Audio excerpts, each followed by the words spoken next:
The showroom was quiet, the kind of silence that only wealth can afford.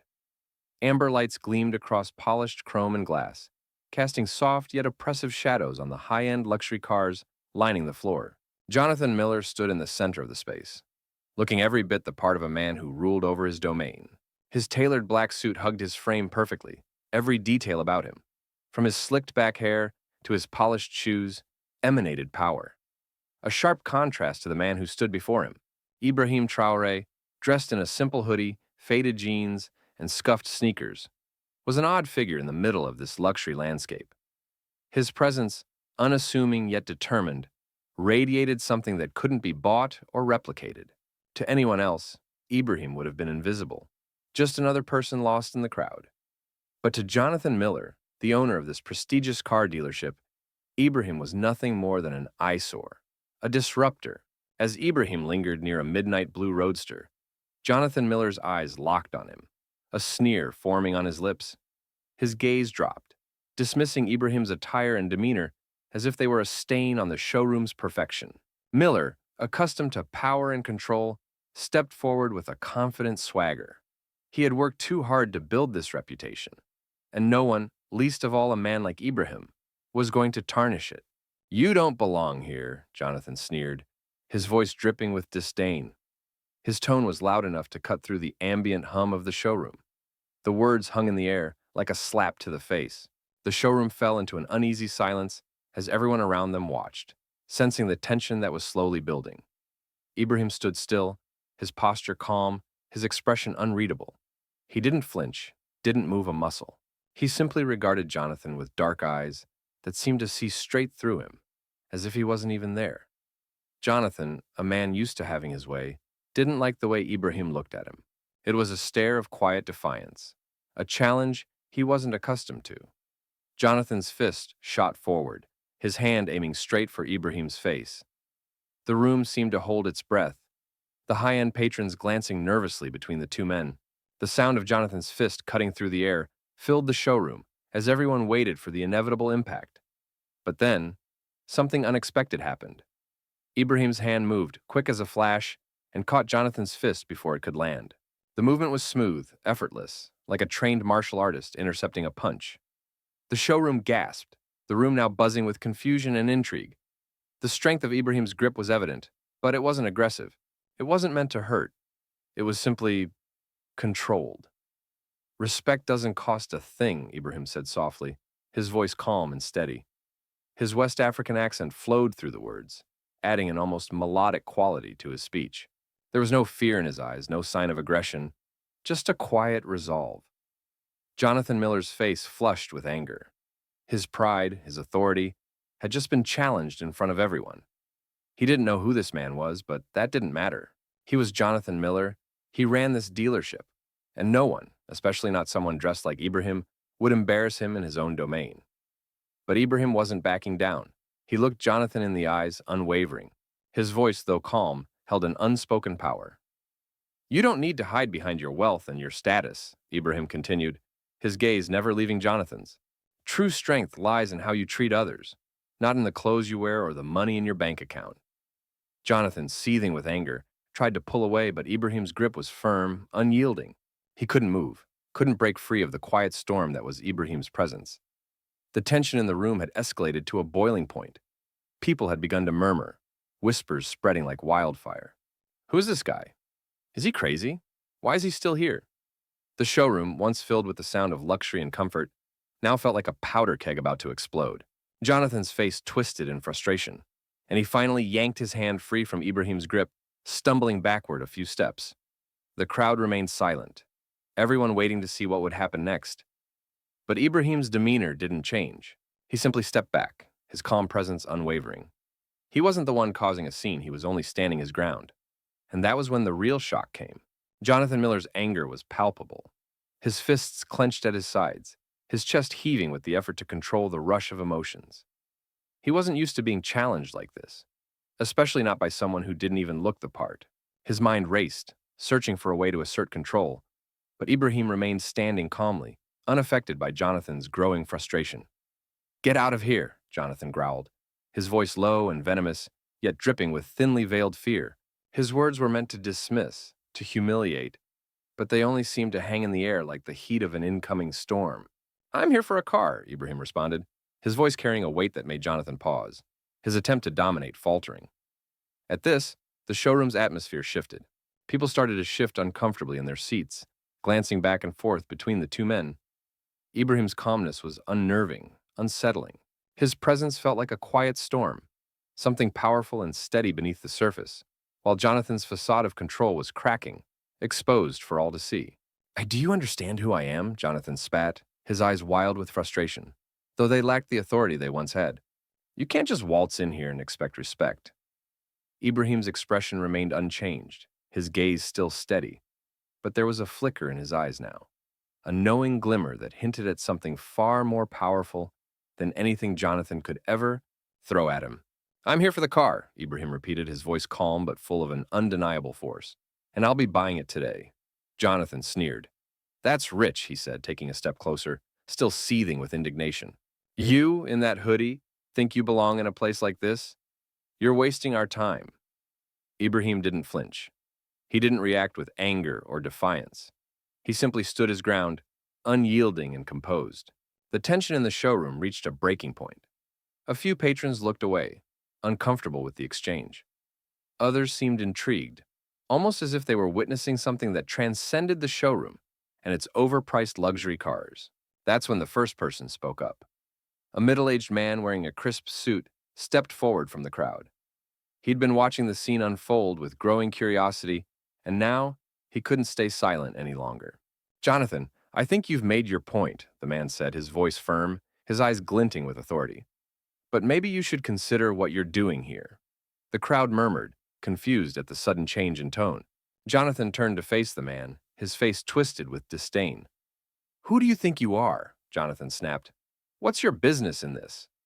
The man, unfazed by Jonathan's anger, took a deep breath before speaking again. "Yeah, you're judging him based on his appearance, but I know who he is. Do you?" Jonathan's brow furrowed in confusion. "What are you talking about?" he asked, the arrogance still seeping from his voice. The man didn't answer immediately. Instead, he turned his attention to Ibrahim, his gaze softening, as if acknowledging the weight of the situation. "This is Ibrahim Traoré," he said, his voice loud enough for everyone to hear. "President of Burkina Faso." The words hit the showroom like a shockwave. Gasps echoed around the room, patrons turning to one another, disbelief written all over their faces. Ibrahim, the man in the hoodie, the man they'd all judged at first glance, was the president of an entire nation, and they hadn't even known. Jonathan's face drained of color, his mouth opening and closing as if searching for words, but none came. Ibrahim stood silently, his gaze shifting from the shocked crowd back to Jonathan. His eyes were unwavering, calm, but there was an edge of something more profound in them now. Something unspoken, something that spoke of power, but power earned through humility, through dignity, and through respect. Jonathan took a step back, his confidence shattered. His posture, once so assured, now appeared small in comparison to Ibrahim's steady composure. He had assumed that his wealth, his position, and his status would be enough to maintain control. But in that moment, it was clear that all of that was meaningless in the face of true authority and integrity. "You thought you could throw me out," Ibrahim said, his voice low, but carrying a quiet power. "But respect isn't about the money you spend, the clothes you wear, or the title you hold. It's about how you treat people, how you value them for what they are, not what they look like." The room fell silent, the air thick with the weight of Ibrahim's words. No one moved, no one dared to speak. It wasn't just Jonathan's embarrassment they felt. It was the discomfort of realizing how deeply they had all been complicit in a system that rewarded people like Jonathan while undervaluing those who didn't fit the mold. Ibrahim took a step back, his calmness never faltering. "I don't need to prove anything to you," he said simply, turning away and walking toward the vintage car he had come for, the one he had been eyeing earlier. He didn't need to justify himself any longer. His presence had done all the talking for him. Jonathan stood frozen in place, the showroom's silence now oppressive. He watched as Ibrahim walked past him, his steps sure and deliberate, a man who knew his worth. And for the first time in his life, Jonathan realized that there was something far more valuable than the wealth he had accumulated. It was something Ibrahim carried in silence, something that didn't need to be bought, only earned. And as Ibrahim reached the car, he paused for a moment, turning back to the stunned crowd. His gaze scanned the room one last time before he spoke, his voice steady, but carrying a weight that no amount of money could match. "This is a car I'm interested in restoring," he said, "but not here. Not with this." He motioned toward Jonathan, who stood rigid in the middle of the showroom, the humiliation finally sinking in. And with that, Ibrahim Traoré, president of Burkina Faso, turned and walked out of the dealership, leaving behind a room full of stunned faces and a manager whose arrogance had been shattered in the most humbling way possible. The room seemed to hold its breath as Jonathan's words hung in the air. The stranger in the hoodie didn't respond immediately, but his calm eyes never wavered from Jonathan's. The silence between them grew thick, like the calm before a storm. A few of the showroom patrons had begun to notice, glancing in their direction, sensing the tension in the air. Jonathan, now visibly irritated, crossed his arms. "You don't know how this works, do you?" he sneered, his voice laced with disdain. "This isn't a park bench where you can sit and watch cars. You're in a showroom. You're in my showroom. And you will respect that. If you have no interest in buying, then you should leave." The stranger in the hoodie raised an eyebrow, unfazed. "And if I don't?" His voice was low, steady, almost as though he was asking for a simple answer rather than a fight. His posture was relaxed, as though he hadn't been insulted at all. Jonathan's irritation flared, but he forced a cold smile. "Then I'll have you escorted out. We don't tolerate troublemakers." The sales staff were now looking at the two men, some whispering to each other, wondering what was happening. The tension in the air was palpable.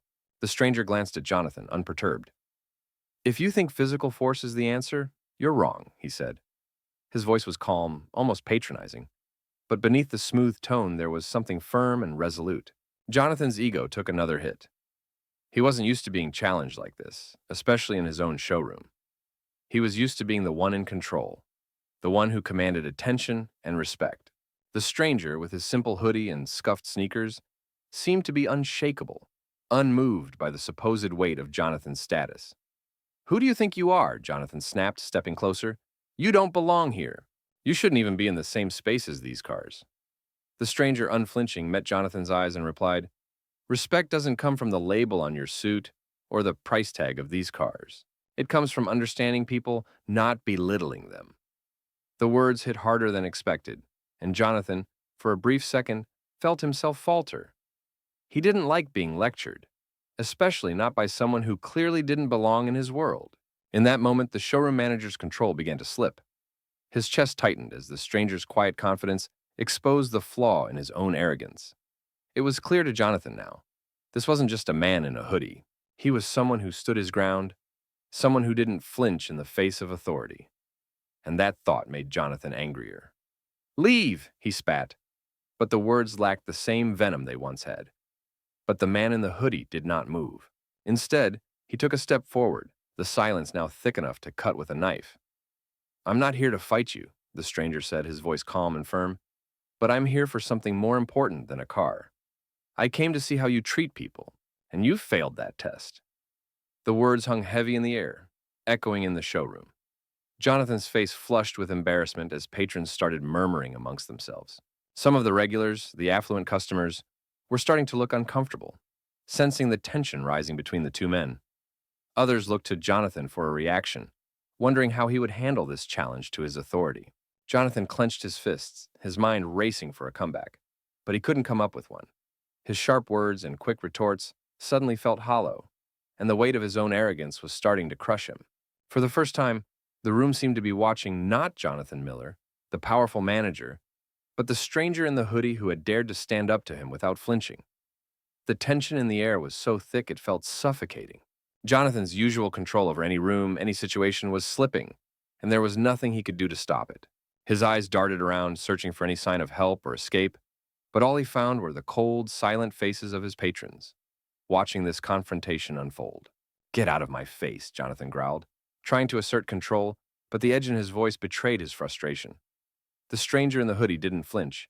His calmness, his absolute stillness, only seemed to infuriate Jonathan more. He couldn't understand it. He couldn't stand how easily this man had shattered his world of perfection, where wealth, status, and power spoke for themselves.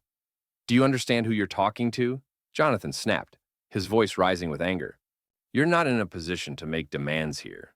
You're nobody. A slow, almost imperceptible smile appeared on the stranger's face. It was a small gesture, but it held more power than any gesture of aggression Jonathan could muster. The man in the hoodie looked around the showroom, his dark eyes sweeping over the polished cars, the luxury, the opulence, then turned back to Jonathan. You're right, he said softly, his voice carrying a quiet authority that made Jonathan pause. I'm nobody here. But where I come from, respect is earned, not bought. You see, you're not just hurting me right now. You're showing everyone here how little you value anyone but yourself. For a moment, Jonathan hesitated, his anger faltering. The weight of those words landed on him, and for the first time in a long while, he began to question himself. Maybe this isn't about the car, the stranger said, his voice steady. Maybe this is about something more, a test of your character, your integrity. Jonathan's face flushed, and his fists clenched at his sides. He had spent so much of his life building this empire of luxury, of power, of control. To have it so easily stripped away by a stranger in a hoodie felt like a personal betrayal. You have no idea what I've built here, Jonathan said through gritted teeth. This is my world. You don't belong here. The stranger's eyes narrowed, and he took a step forward, his calm demeanor not fading in the slightest. And I'm not here to ask permission, he said, his voice firm but devoid of malice. But I am here to remind you that wealth doesn't make you superior.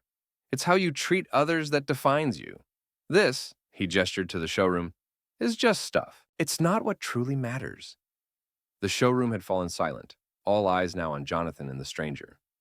Marcus, the young salesman who had been recording the entire exchange, was no longer focused on the screen of his phone. He was watching the two men, his eyes wide with disbelief. Suddenly, Jonathan felt it.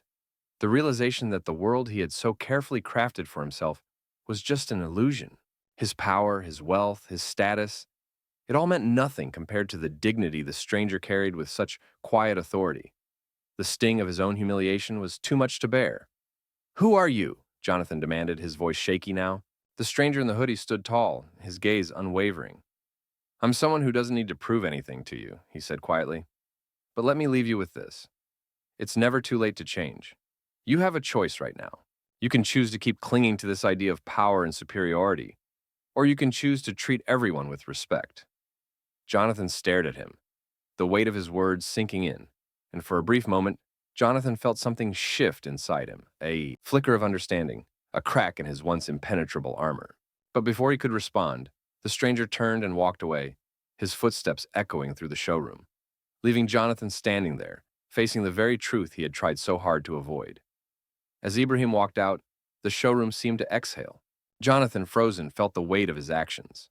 Marcus, still recording, hesitated before approaching Jonathan. Boss, what now? Jonathan's voice was low, exhausted. Get me the car, he muttered. But we'll change how we treat people. No more judgment. Respect is the new rule. Marcus nodded, sensing the shift. The fallout was swift. Ibrahim's calm defiance went viral, stirring conversations worldwide. The dealership's atmosphere shifted too. Jonathan began listening to his staff, slowly dismantling old, arrogant policies. It wasn't easy, but Jonathan knew this change was necessary. His legacy was now built on respect, not wealth. Ibrahim's influence had sparked a movement, and Jonathan, for the first time, understood that true power came from humility. As Ibrahim continued his journey, he carried more than a restored car. He carried the legacy of respect and change. The showroom had been a symbol of wealth, but now it was a reminder of the greater value in treating everyone with dignity.